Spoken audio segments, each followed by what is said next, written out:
There was a guy named Ramdas. The first time Ramdas met Maharaji, KK was the translator. He called me, but I didn't come. So I got another letter back saying, he said, come in December. He left the body in September. I was very depressed. Actually, I'm having some trouble breathing. That if I did not sing with people, I would never be able to clean out the dark shadows and corners of my own heart. I can dance. Like if you play that right now, I can get into that zone right now. It's like that. I don't want to say that. So we have to learn how to find that real happiness that's inside of ourselves.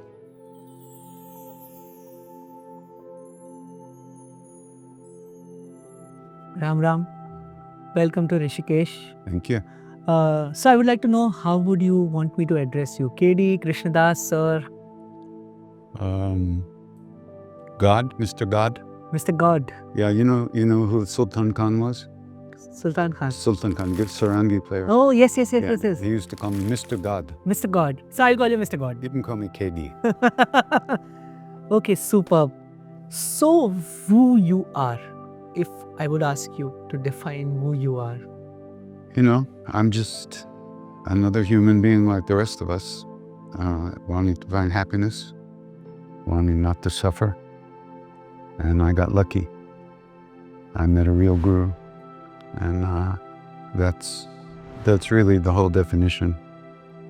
And because of his grace and blessings, I'm able to do something that I really love to do, which is to sing with people.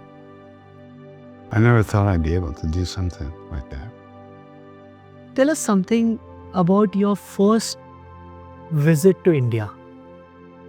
We flew into Mumbai, Bombay, and the plane landed on the runway. We had to walk down the runway into this little building, But I never forget the moment my foot touched the ground, I thought, I'm home. And I realized I'd never had that feeling before. And it was quite a shock, but I always wanted to come here, From a very early age, I had tremendous interest in India. It was just like coming home again for me.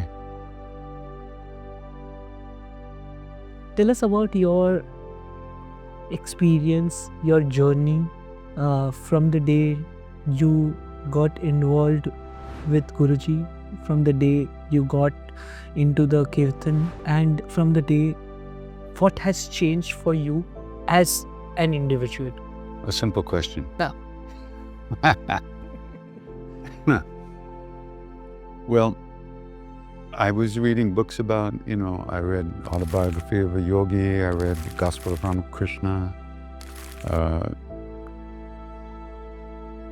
This was in the early 1960s. And I would go to visit every Swami who came to America, but I never really felt anything real, And then there was a guy named Ramdas, Richard Alpert, who came to India and met Neem Karoli Baba and spent about 6 months in the temple in the hills. And he came back to America, and after he'd been back for some time, I heard about him, so I went to see him. And the minute I walked into the room where he was sitting on the other side of the room on the floor with his eyes closed, leaning up against the wall. Just walking into that room, I knew that whatever it was I was looking for was real. It was real, and it was in the world, and you could find it. And that was the beginning of the rest of my life. That was the first day, the first moment of the rest of my life. And from that moment to this moment, it's just been a constant unfolding of that understanding, a deepening of that understanding. Of course, there's been a lot of suffering on the way too, but it's all part of the show, I think. And then Ramdas and I got very close. We got to be very friendly, and I traveled around the States with him for a couple of years. And then I said, well, I'm going to India. I'm going to go meet the old man, And he said, well, I can't tell you where he is. I'm not supposed to be talking about him, but he couldn't help himself. But I can't tell you where. I said, oh, it's okay. I'll find him. He said, wait. So then he gave me a friend of his address in Nainital, KK Shah. And so I wrote to KK. And I got a letter back saying, as you know, Maharaj is not in the hills. But when he returns to his temple in Kenchi, we have a name. I'll take your letter to him and then I'll write back to you. So a few weeks later, I got a letter and it said Maharaji arrived at his temple, Kenchi, and I went to see him. As you know, great saints like Maharaji don't encourage the devotees to come to them, but their doors are always open. Correct. So if you're traveling here in India, you can have his darshan. Yeah. Fantastic, let's go. Not exactly. About 10 years later, when one day I'm sitting with KK and he said, did I ever tell you what really happened that day? I said, no. So he said, I came to the temple, and first of all, you understand, KK grew up in Maharaji's lap from 8 years old on. Wow. Maharaji was like his grandfather. He used to stay at the house there. KK, and his relationship with Maharaji was very informal, but respectful, but as like your grandfather. Correct. And KK's nature is if you tell him to sit down, he stands up. If you tell him to eat, he'll fast. If you tell him to go away, he'll stay. And he's that way. So, and the first time Ramdas met Maharaji, KK was the translator. Oh. And so Maharaji sent Ramdas home with KK and asked KK to serve Ramdas and to give him double roti. So Ramdas went to KK's house and they became very close friends. So KK arrives at Kenchi and he comes in the room where Maharaji is and there's some other people there and they're talking. He sits down and he begins to peel and cut a soft apple and cut, to feed to Maharaji because he had like 3 teeth, right? So he's feeding Maharaji the apple and he put the letters, now there were 2 other letters, 2 other friends of mine. He puts the letters down on the tucket next to Maharaji. And Maharaji's talking to these people and taking the apple and eating. And he sees the letters and he says, what's that? He said, they're letters from Ramdas's students. They want to come see you. Night, tell them not to come. What do I have to do with this? And he goes back to his conversation. So now here's the thing, you see. KK felt he was serving Ramdas by helping us. Correct. And that was following Maharaji's instructions to serve Ramdas. Correct. And now Maharaji was interfering with the very service he gave KK to do. And KK couldn't take that. So he stopped feeding Maharaji the apple and he started look down like this. You know what pouting is? Yeah. KK could, when he pouted, the world stopped turning. And he wouldn't look at Maharaji, he wouldn't feed Maharaji the apple. Maharaji said, Kebab. And KK said, Maharaji would push his head up, but KK would look away. He wouldn't look at Maharaji. And would take his hand down and back down like that. Finally, Maharaji throws his hands up and says, okay, tell him what you want. So what did KK write?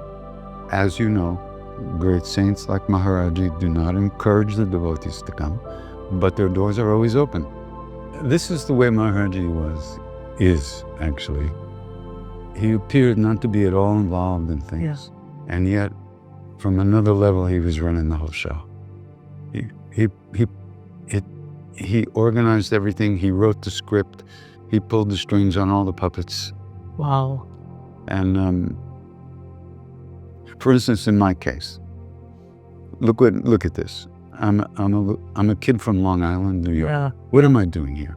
So in 1972, he built a new temple to the goddess Durga, Pindyavasi Durga, in the courtyard in Kenchi. Yes. And they couldn't find a pujari who wouldn't steal.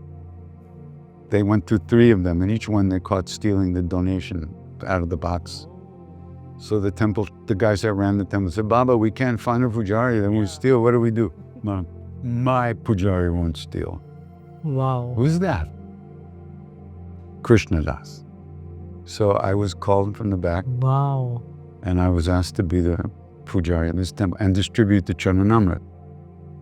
Many years later, Siddhima, who was Maharaj's great Yes. disciple, Yes. she told me, she said, when Maharaji made you the pujari of the temple and asked you to distribute the Charanamrit, he created this whole lila Wow. of me going around chanting. And she said, you're still distributing the Charanamrit in the form of the name. Wow. Which leads us to the next question. What do I have to do with it? He's doing it all. Yeah. My job is not to take it personally. That's my job. The rest, I open my mouth, he sings. I just have to show up. Wow. It's all blessings, you know. We don't know anything. We're idiots. What do we know? All we care about is eating Yeah. and doing a few other things. These great beings are here to help us realize something true. We're not even interested. I call it a magic which was already been written by him, and he knew that he would want to get KD to India. He knew that this is how KD will follow the rituals, and he knew that this is what KD is supposed to do. He knew everything, and I think he knows everything now also. No question about it. Yeah. You sitting with me, I following up with Meena ji. It took 11 years for me to meet you. I have a small story of my relation with Maharaj ji, and for me, you are my guru. Not because camera is there, but I told the same thing to Neena ji. So my dad introduced me to Krishna Das music. Achha. He told me what Kechidam is. He told me what Maharaj ji was. And by the time I could reach that place, I felt the presence of Maharaj ji. I felt his soul, but I couldn't meet him physically. But he always told me that there will be a day where you will get to meet KD. Achha. And this happened when you had your concert in Mumbai, in Dadar Swaminarayan Mandir. Yeah, long time. I was late. I was supposed to attend it, but I was late because I was being told towards the end of the day that this concert has ended now. By the time I get to know, because that time there were no digital media, there were no Instagram and all those things. Yeah. So I had someone who had recorded a video, and he gave that video, he showed that video to my dad, he emailed that video, and when we were watching that video, and we both had tears in our eye. So That bad, huh? that love was it was unconditional. For us, we have always seen KD in a video. Like when I saw you first time today, I just pinched myself. I was like, oh, I finally met the real version of KD in the real version of my life. So I had this in my childhood, and now at 30, I'm getting to meet you. I would like to know your childhood. How was your childhood? Was this the same the way it is right now, or it was absolutely different, like a kid with very different ambition, or a kid without ambition, or a kid with just a very good family and a good life? What was your childhood? America's very different than India. Yeah. There's no dharma in everyday life there. It's all about money, fame, stuff. So I had a very normal childhood, just like everybody else in America. Busy with all the stupid things kids do. I wasn't very happy inside. Outside I was happy and people thought I was happy. But inside there was always something, I always felt there was something missing. And as I got older, that became stronger. There's no support for that. Nobody's looking for anything. They're just nothing real, nothing deep. So there was nothing for me to do about that at that time in my life. And I was into sports and music and all kinds of things like that. But inside there was something that needed to be filled. It was only when I met Ram Dass that place was lit up, that really. But otherwise it was just a normal childhood. My parents got divorced when I was 16, and I was angry about that, I guess, Because in those days, people weren't doing that yet. A little later. We got better at that later. As you said, you were not happy from inside. What is that one message that you feel should be given to the people around in this time? Because I'll give you an example why. So a lot of my friends, they deal with anxiety, depression, and they don't have a path. The only path that I feel and that I have discovered in couple of years is through kirtan, through spirituality, and through cleansing our body with japs. But what is your thought and what is your message to this generation who has a lot of battles that they fight with? No, it's a very difficult situation because the outside world is so bad these days. People feel much pressure, much fear, and nobody teaches us that there are tools that we can use to deal with that stuff. So that's basically what we have to do, is let people know that there are ways to deal with these kind of things. We don't have to be victimized by our own emotions. We can get a vote as how we go through the day. And you don't have to think of it as religion, or just how to live a good life, and not be eaten up by your own mind. It's not a mystery, it's not magic. It's simply trying to become a good human being, really, is the most important thing. These great beings are they're not different than we are. They're just, in a sense, older. Correct. And they've done it already. The other thing is that we're all connected, I think that's one thing that you get from all the Dharma, is that all of us are connected. Correct. And they say until all of us are free, there's no full freedom for anyone. True. Maharaj used to look at us and go like, we were like, what's going on? What are we getting busted for? Because he knew everything. Yeah. So we said, are we getting busted for something we're thinking of doing, or something we did, or something we're going to do? So, Baba, what does that mean? So he goes, oh, what does that mean? Many names, many forms, wow. all one. True. He would always say sabek. Yeah, sabek. And that's what's made it easy for me. I take teachings anywhere from anyone, because it's all, there's only one of us. Yeah. And it's the isolation and the individual that causes the suffering. But when you realize that we're all in this together, who are you going to hurt? Who are you going to use? Who are you going to manipulate? Who are you going to push around? After a while, you just realize you have to find a way to live in a good way. But to do that, you need a lot of strength, inner strength. And to get that kind of strength, some kind of practice is required. Bhakti is needed. Not just bhakti. Some type of energy. Practice, yeah. I mean, one has to become aware of the things that are pushing us around from the inside. Bhakti, all these different ways of talking about the spiritual path, of course, they all work. Yeah. The one that's most important is the one you do. Yes. Bhakti means devotion, but it's misunderstood. Yeah. That one being lives within each one of us. Yes. But we treat other people like shit. And we don't see the God in that person because we don't see it in ourselves. Correct.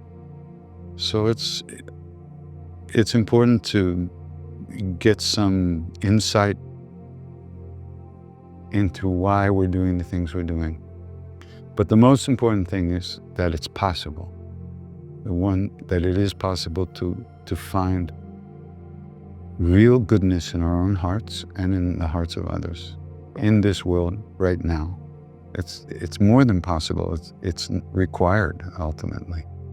So it's not a lost cause in any way whatsoever. But one has to do the work. True. You can't, we're being washed downstream, like the Ganga's flowing, keeps flowing. And if we don't get to the shore, we're just going to be, Correct. drowned in the ocean. So we have to find a way to get to the shore, and the shore is where love is, real love is. How do you manage your kirtan and your sadhanas? So you also do sadhanas, you also do kirtan, you also do reflection. How do you manage your schedule? Like, I have seen one of your recording where you just woke up at 4 a.m. in the morning, you had some lyrics, you sent an audio note, and you slept again, and at 8 o'clock you were at the studio. Yeah, that happens. So how does this happen? Like, you tell me. I have no idea.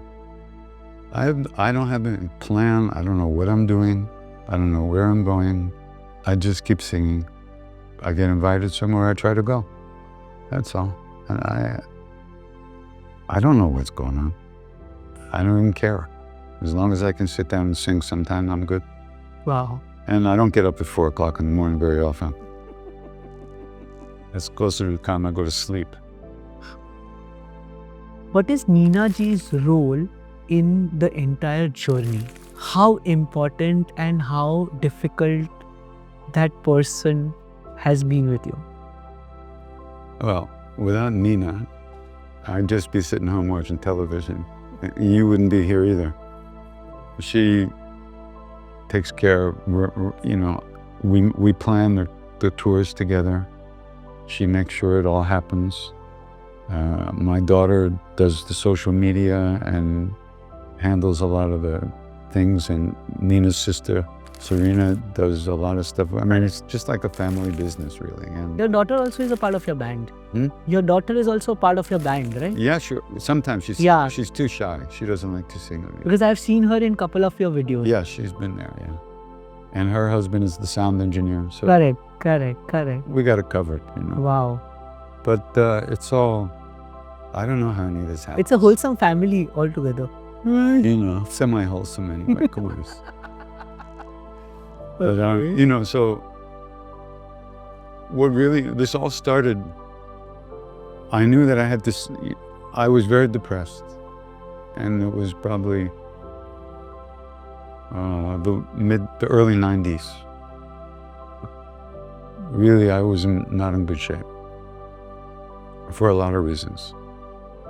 And I went from one room to another in my apartment at the time in the city, New York. And then I was struck by a lightning bolt. And at that moment, I knew that if I did not sing with people, I would never be able to clean out the dark shadows and corners of my own heart. And I understood that's where the pain was coming from. True. But if I didn't sing, I wouldn't be able to clean that up. When you know something and you know it and you try to avoid doing it, so finally I had to get with the program. So I started singing at this little yoga center in New York. And I had a record company at the time, a recording company. So eventually I made a CD of the chanting because I wanted to sing with people, but nobody knows what it is, right? Correct. So I made the CD. And I don't even know, I don't know what I was thinking. I don't know. It went everywhere. Wow. Around the world. That one CD. And I don't even know how it did that. We didn't do much promotion or anything. Who was interested in the chanting CD, right? Yeah. Everywhere. Because it was the beginning where all these yoga studios were starting, right? Correct. Especially in America. Every block had another yoga. And every yoga studio played the chanting, played that CD. And then I started getting invitations to sing. So it's all invitation. We don't have anybody going out there trying to find things to do. It's amazing. Like I said, it's all his leela. We just try to keep up with it. From America to India, and this combination of becoming Krishna Das is, I can't express it in words. It's beyond someone's imagination. It's beyond someone's. I feel like what I feel in a very layman language is, you need to have power of him, and you have his power and his blessings. Maharaj Ji is there, and I think he makes you do what you do. Absolutely. I'm lazy. I just, What is your observation on humanity? so it's a very dark time, and all we can do is do the best we can do. But we should try to do the best we can do, and try not to hurt anyone, try not to cause more suffering for ourselves or others. It's very difficult, because for most of us, it's about me. Everything's me. How am I now? Do I have enough? Can I get more? How can I protect myself? How can I get, everybody's completely centered on their own stuff, their own pleasure and their own avoiding of pain. And that's why there's so much trouble, because it's impossible to either hold on to pleasure or avoid pain. But everybody's trying to do that. And that's the delusion that we're in this world. And it's funny, when you eat a meal, you don't think, oh, now I never have to eat again, right? But when we have something that we like, we try to hold on to it. Correct. And we can't do that. So, but really, there's one thing, if we could only do one thing, if we could treat other people the way we want to be treated, be a different world, immediately. But that's not easy. That's not easy. But still, it's the truth. But still we can try. We do the best we can. Yeah. We do the best we can. I wanted to know the story behind Kashi Vishwanath Gange. What story? Like, how did that track came to life? You're starting antras to the Kashi Vishwanath Gange ragas to the entire track. How did it came alive? Like, because when I see you playing that track, when I see you doing the kirtan of that track, I just see Maharaj Ji in you. Well, that's a traditional bhajan, traditional kirtan. Although the melody I first learned in India in the old days was different. I don't even know where this new melody came from. They just show up. But it's a funny story. So way back, I was in Kashi with my Indian parents, and we were out on a boat, in the Ganga, floating along very happily. And then I saw two little rowboats coming towards us from, right? There were two pandas coming, to do a puja and the thing, Okay. And they were frantically rowing. Who was going to get there first? Oh. And I'm just sitting there, just quietly and peacefully. And they're getting closer and closer and closer. One of them had a boombox on their rowboat. Wow.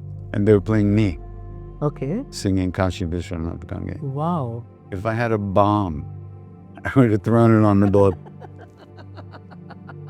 I don't know, there's not much of a story to that. I mean, we were in the studio, Jayutal and a whole bunch of people. And it just happened, and there's no, you're asking the wrong guy. You have to ask him how this thing's happened. I have no clue. What's beyond this? What this are you talking about? What you do, what you are, the kirtan and everything. What's beyond this? If I consider myself for a moment that I'm a fan, like, what's beyond this that I could expect from KD? Are you going to come more to India? Are you planning to get settled in India in your retirement life? God forbid, as they say. No, there's no retirement for me. Why would I retire? I'm doing the thing I want to do more than anything. Why would I not do that? But, I'm 150 years old, so I don't know how much more I can do. We'll see. I'm just going to keep singing as long as I can. And as long as people come to sing, I'll sing. I don't really have any plan, Just go with the flow, like how Ganga. My original plan was to come to India and never go back to America. Wow. In 1970. Yeah. That's my plan. That was my plan. He kept me here 2.5 years. He sent me for my visa to get extended to his, we were at Dada's house in Allahabad, Dada Mukherjee, great devotee Maharani. And I brought all my stuff to the house one night. And I said, I have to go to Gaya to get my visa extended, because that's where I had my first Correct. tourist visa extension. I had to go back there. I said to Dada, but I'm not leaving without darshan. But Maharaj was in his room, and it was late at night. So I get called in the room. And Maharaj says, what are you doing? I said, I'm going to Gaya to get my extension. So go? He said, it's okay, I know you're everywhere. Hap, get out. So I was waiting on the porch because I had to wait a couple hours for the train. Dada comes out and said, Maharaj said, don't go. He'll send you to his devotee in Kanpur, who's the chief of police. He'll stamp your passport. Wow. So he kept me 2.5 years. He let me stay. Wow. Then one day, we were in an apartment building in Bombay in 1972, Christmas 1972. And all of a sudden he looks at me and says, America jao. I said, what? I'm just learning Hindi. Too bad, you have to go. He said, you have attachment there. You have to go. And I thought, what is he talking about? Yeah. Attachment? I left everything. Yeah. I had maybe one box of holy books in my mother's basement. That's it. Everything was gone. I gave my jeans away, everything. Oh. I never had an intention of going back. But now I know what he was talking about. Every single thing that's happened to me from that moment to this moment, that's what he was talking about. All of it was my karmas, and all my attachments and all my stuff had to unfold and come out and get lived through. I couldn't live through it in India. I couldn't get the things that I secretly wanted. You know, I wasn't finished with stuff. I just was pushing it away. And that's not good enough. That doesn't work. So it was hard, really hard.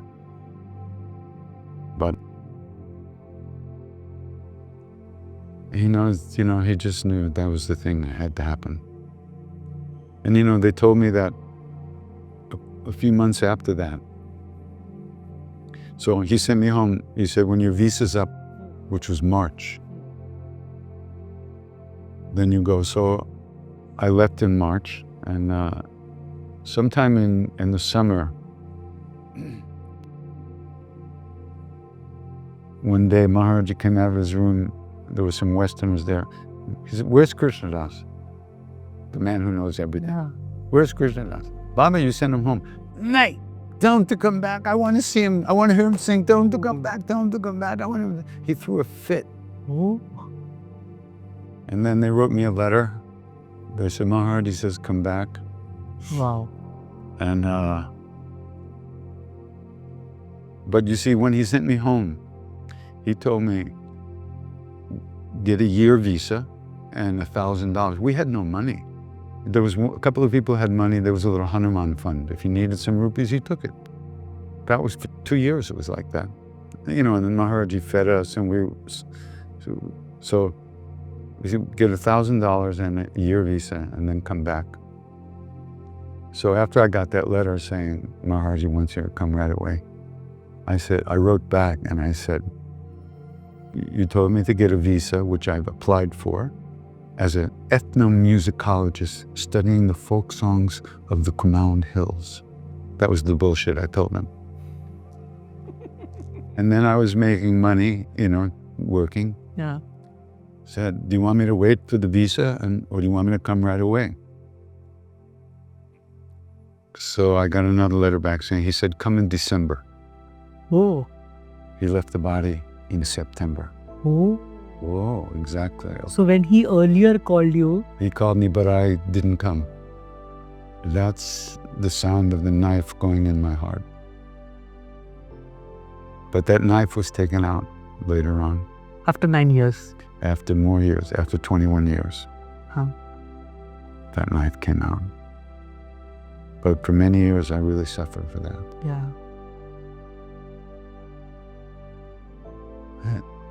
So when you came back in December? No, actually, I came back after he left the body in September. We came and went to Vrindavan, and then we went to Kenchi. Correct. But I didn't stay. And then I didn't come to India for a few years after Correct. that, probably. Correct.